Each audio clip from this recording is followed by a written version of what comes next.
નમસ્કાર, મારું નામ જોશી દુર્વા દીપેનભાઈ છે. હું ધોરણ 10 બ માતૃછાયા કન્યા વિદ્યાલયમાં અભ્યાસ કરું છું. સંસ્કૃત મારો મનપસંદ વિષય છે અને ચાલો આપણે તેના શ્લોકો સાંભળીએ.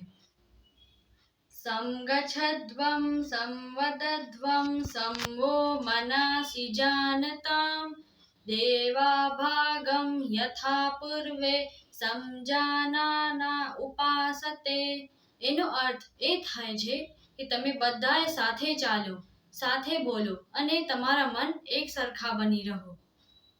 અને હવે ગીતાનો એક શ્લોક હું રજૂ કરું છું. યદા યદા હિ ધર્મસ્ય ગ્લાનિર્ભવતિ ભારતઃ અમૃથાનમ અધર્મસ્ય તદાત્માનં સૃજામ્યહં પરિત્રાણાય સાધૂનાં વિનાશાય ચ દુષ્ટકૃતાં ધર્મ સંસ્થાપનાથાય સંભવામિ યુગે યુગે.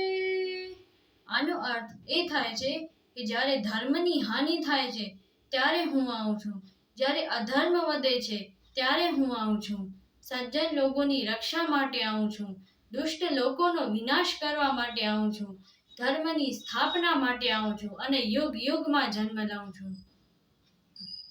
આપત્સુરામ સમરેષુ ભીમ દાનેષુ કર્ણશ્ચ નયેષુ કૃષ્ણ ભીષ્મ પ્રતિજ્ઞા પરિપાલનેષુ વિક્રાંત કાર્યેષુ ભવાંજનેય.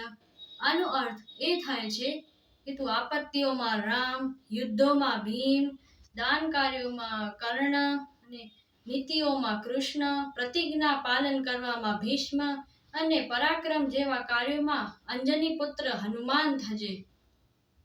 વિવાદે વિષાદે પ્રમાદે પ્રવાસે ચલે જાનલે પર્વતે શત્રુ મધ્યે અરણ્યે શરણ્યે સદા મા પ્રપાહી ગતિસ્ત્વં ત્વમેકા ભવાની.